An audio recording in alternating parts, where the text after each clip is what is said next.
I'm Natalie Mosher, and I was born and raised in Detroit. I'm the granddaughter of Armenian immigrants. My grandparents came here in 1915. I live in Canton, Michigan with my husband. We have 2 adult sons.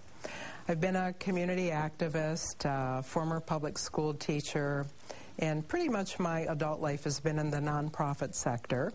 I did serve as a county commissioner when we lived in Ohio.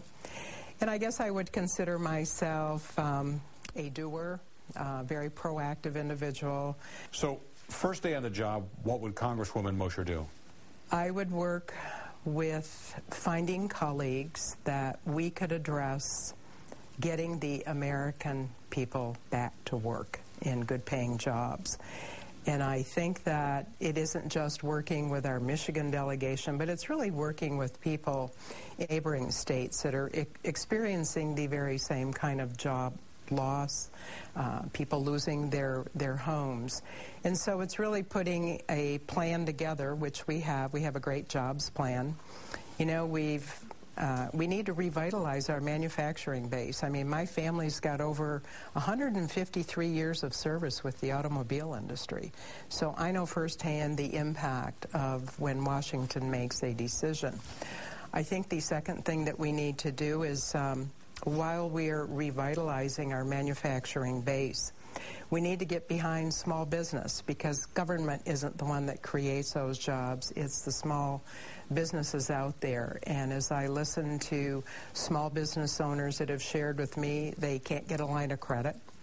And we have really created some obstacles by some of these votes that have been taken.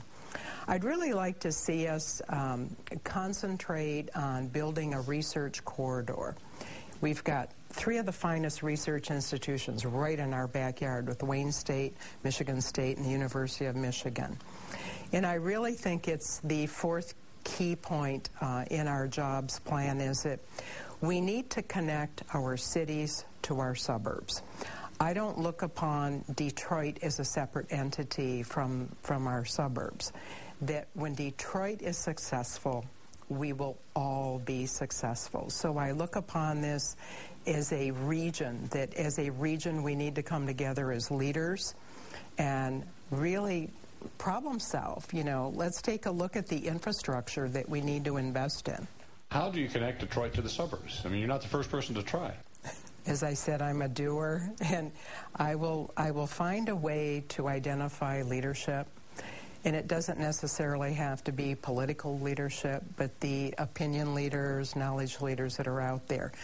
I think they are out there, and that was very clear when we did an economic symposium back in April of this year.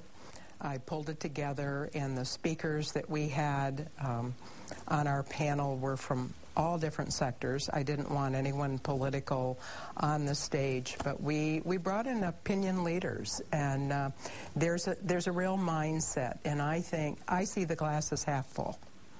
And we have a lot of opportunity here, and by God, we can seize it and do it, and we will do it. So give us the contrast of what you would bring to the table that you don't see that exists right now in the 11th District. I would have regular times in the district so that when a constituent does have an issue, perhaps have some kind of forum, quarterly, monthly, you know, depending on the need that's out there. I think what's really important is the connectivity, that when voters out there, constituents feel that they trust who you are, and they know that you're really working on their behalf because you're not an insider.